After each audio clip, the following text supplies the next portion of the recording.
এক বিরাট ফাঁদ থেকে বের হতে পারলেন আমিরে জামাত, বাংলাদেশ জামাত ইসলামীর আমির ডাক্তার শফিকুর রহমান, যিনি প্রধান বিরোধী দলীয় নেতা।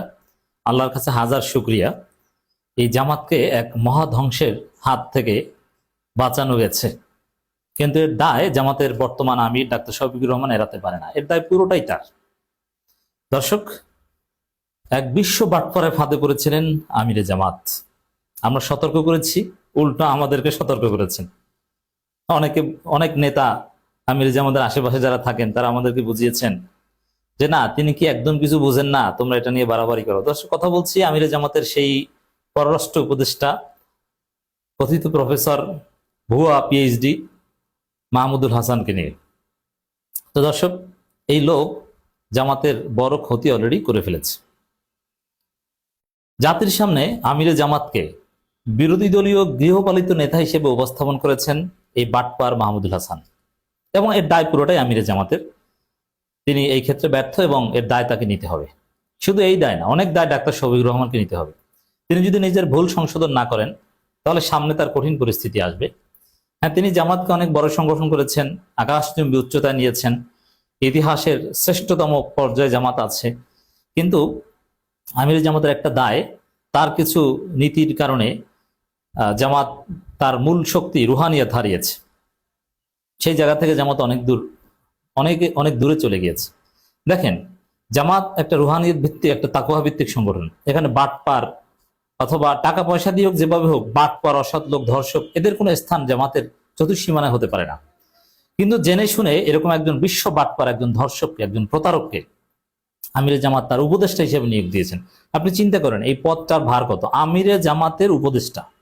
উপদেষ্টা মানে কি? যিনি উপদেশ দিবেন। এর মানে আমিরে জামাতকে উপদেশ দিবেন। কে উপদেশ দিবেন? এক বিশ্ব বাটপার এবং ধর্ষক, এবং যিনি যুবলীগের পিছনে ঘুরেছেন, হাসিনার স্বরাষ্ট্রমন্ত্রীর পিছনে ঘুরেছেন, মানে এক পেশাগত বাটপার।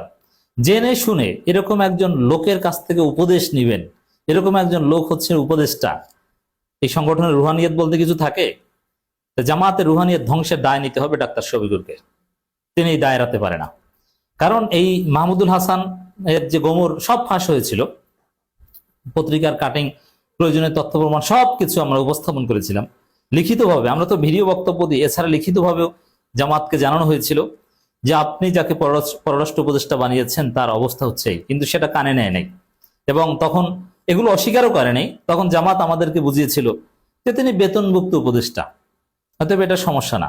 হ্যাঁ, এটাই সমস্যা। এই বেতনভুক্ত উপদেষ্টা এরকম দুশ্চরিত্রা একজন লুচ্চাকে নিয়োগ দিয়ে, একজন বাটপারকে নিয়োগ দিয়েছেন। এটা জামাতকে ধ্বংস করেছে, জামাতের রুহানিয়তকে ধ্বংস করেছে। এ দায়, আই রিপিট, ডাক্তার শফিকুর রহমানকে নিতে হবে। ডাক্তার শফিকুর রহমান আমির এই বলে তাকে ব্ল্যাঙ্ক চেক দিবেন উল্টাপাল্টা কাজের, তাহলে আপনি জামাতকে ধ্বংস করবেন না। তাকে জবাবদিহি করতে হবে জেনে শুনে।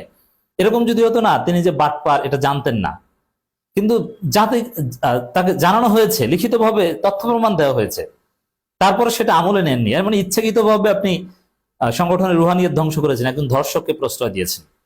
দুনিয়ায় জবাবদিহি করতে হবে এবং আখিরাতেও জবাবদিহি করতে হবে।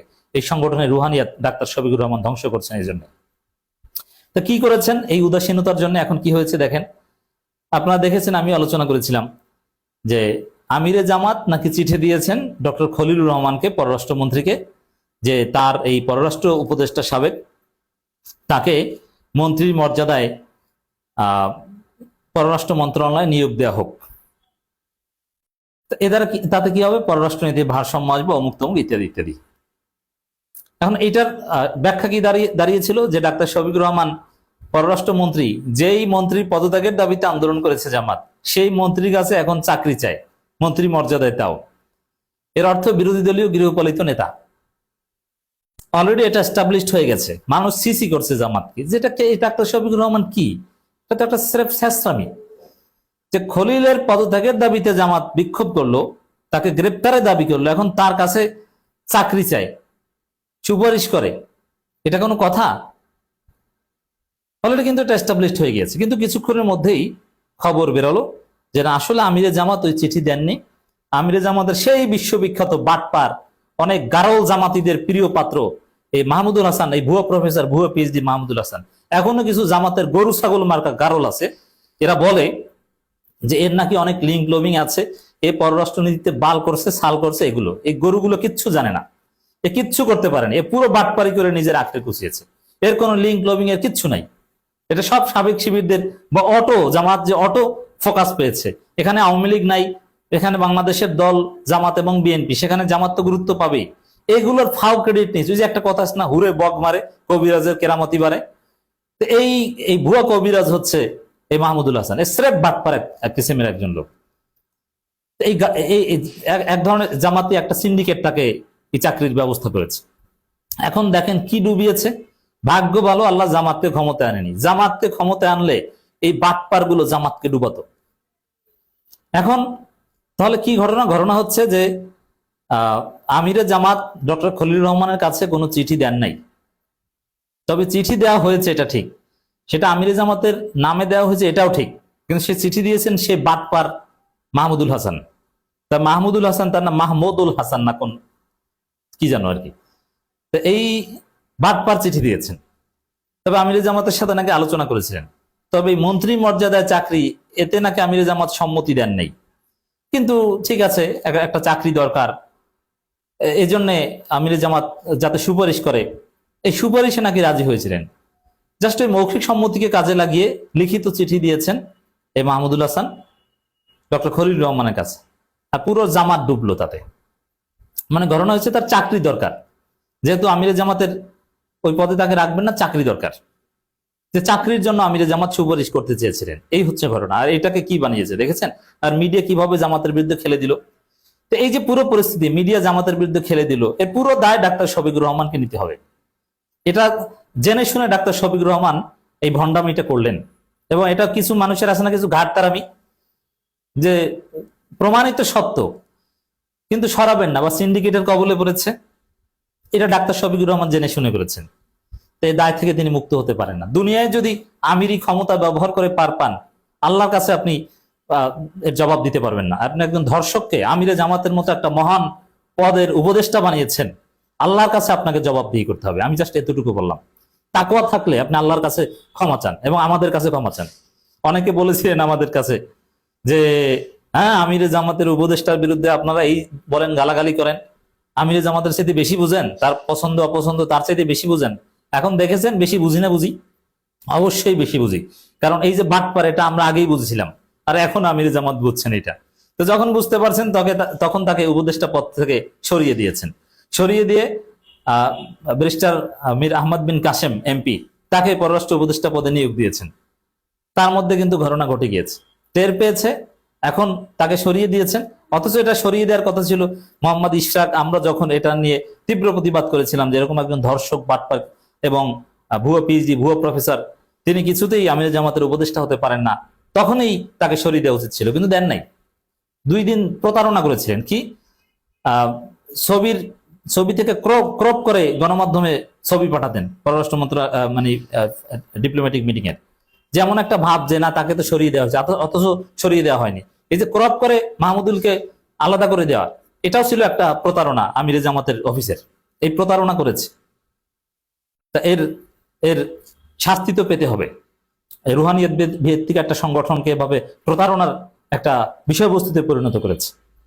তো দর্শক, এই মাহমুদুল হাসান এই কাণ্ড ঘটিয়েছে, চাকরির জন্য এই চিঠি দিয়ে এই তোলপাড় সৃষ্টি করে দিয়েছে।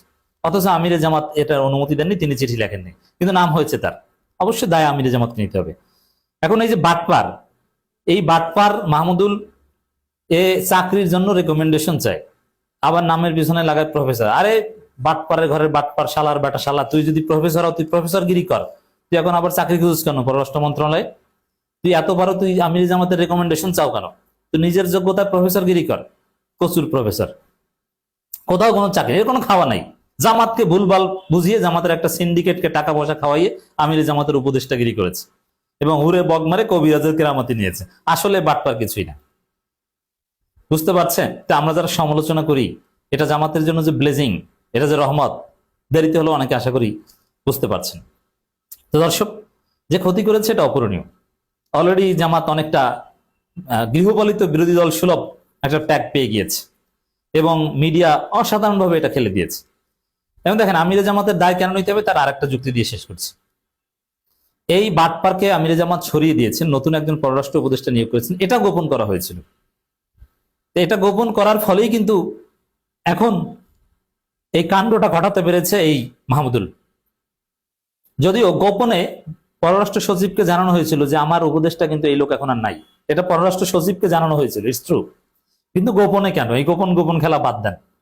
তা আমিরে জামাত আশা করি এখান থেকে তওবা করে ফিরে আসবেন এবং তাহাজ্জুদের জায়নামাজে তিনি কান্না করে আল্লাহর কাছে ক্ষমা চাইবেন যে আমি জেনে শুনে একজন ধর্ষককে জামাতের আমিরের মতো, হ্যাঁ অনেকটা প্রমাণিত ধর্ষক অথবা অভিযুক্ত, আপনি অভিযুক্ত এই কথাটাও যদি বলেন, এরকম একজন কলঙ্কিত ব্যক্তি, একজন বাটপার যে যুবলীগের পিছনে ঘুরেছে, যে স্বরাষ্ট্রমন্ত্রীর পিছনে ছাতা নিয়ে ঘুরেছে, সেই লোককে এই আমার উপদেষ্টা বানিয়েছে, যেন আল্লাহর কাছে আমি ক্ষমা চাই।